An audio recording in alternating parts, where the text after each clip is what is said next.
Hi friends, this video shows how to fix all Bluetooth related problems.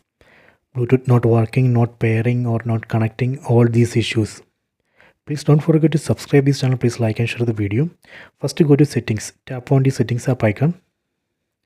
Go down, go to system, tap here. Go down, go to reset options, tap here. Go to reset Wi-Fi, mobile and Bluetooth, tap here. You can see this will reset all network settings including Wi-Fi, mobile data and Bluetooth. This operation is safe.